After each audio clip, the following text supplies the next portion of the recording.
Hi, today we're going to talk about balloon frame walls and how they relate to trusses. My name's Chad Johnson. I'm with Truss Components of Washington. I've been in the truss industry for over 30 years. Let's go ahead and get started. First of all, you might be wondering, what is a balloon framed wall? And that's a great question. So, balloon framed wall is a wall that is framed to the full height of the structure. When we talk about trusses, we're talking about a balloon frame wall being a wall that is framed all the way to the roof or all the way to the ceiling. So, for instance, if the end of our structure looks like this here,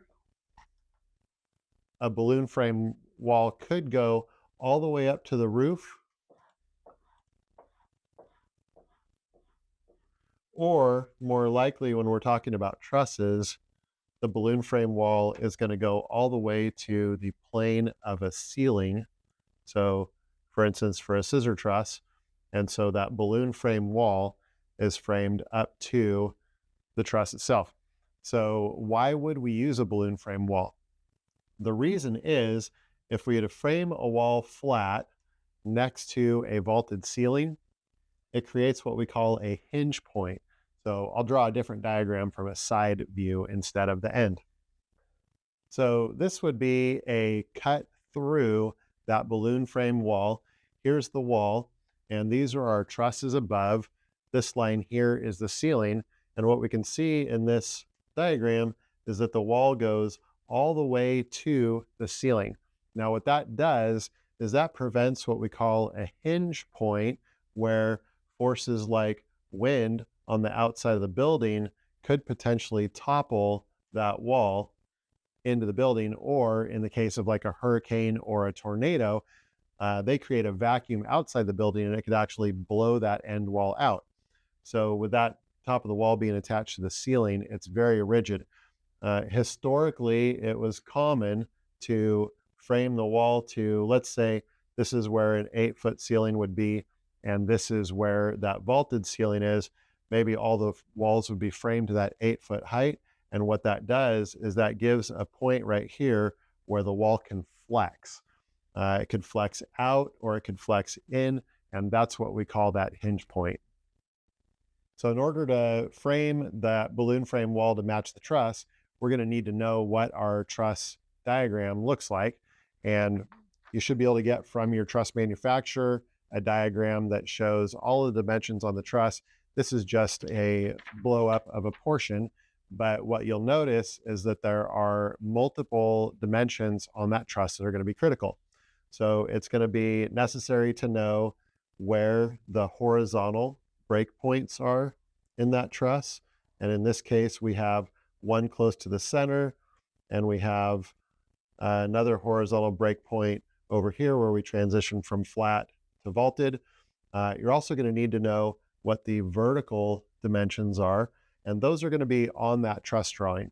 And so those dimensions, they may be inside the truss, they may be on the outside of the truss, but they will give you the exact points where those transition points take place.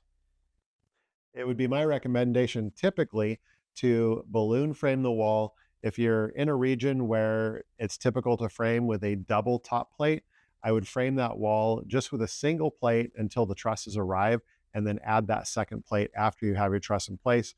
That way, if there's any adjustment that needs to be made at all, it's simpler without that second top plate on. You would normally find a balloon frame wall on an exterior of a building where there is a vaulted ceiling adjacent to it.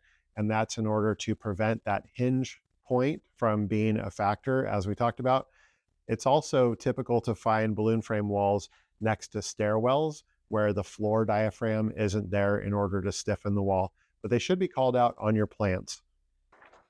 I have an example of a plan here where it notes on the blueprint balloon framed wall. So that is a indication that that wall is going to be framed up to the vault. On your roof truss layout, there's likely also going to be a matching note in order to let you know that that wall is balloon framed. And so that information should be available to you as a framer ahead of time. One important note regarding scissor trusses or vaulted trusses, when you're framing a wall to match them, is generally the slope starts inside of the wall.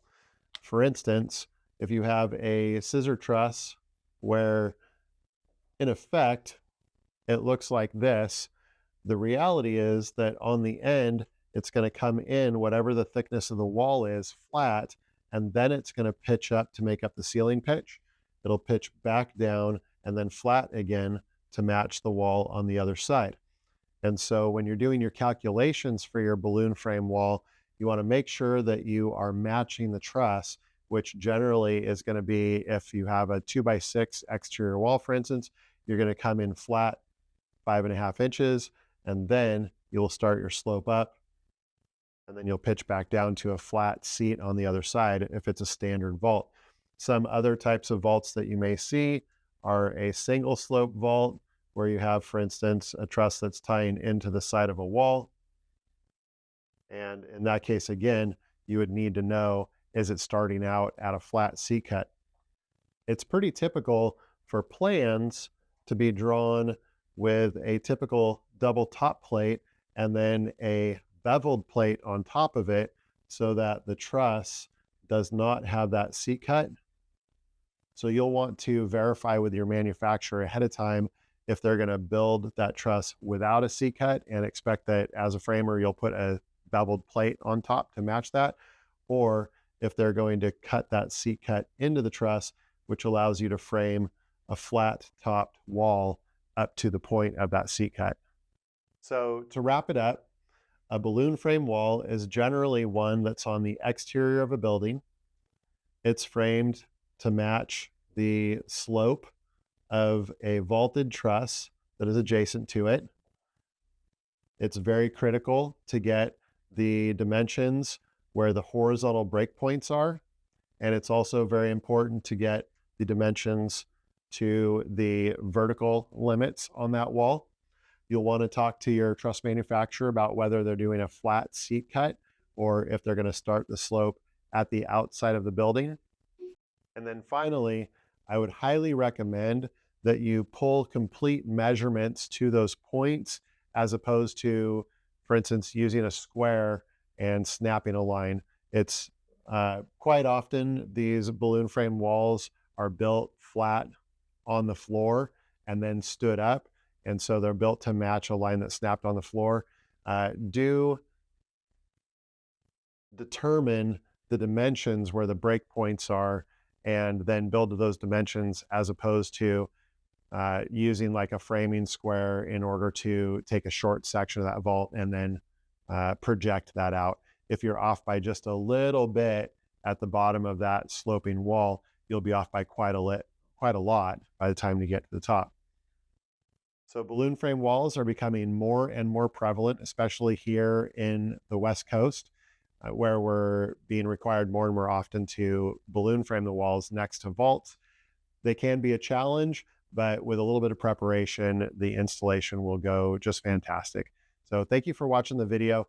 If you have any questions, reach out to your truss manufacturer. We're always happy to help out getting the right dimensions for these sort of questions or any others. We'll see you on the next video.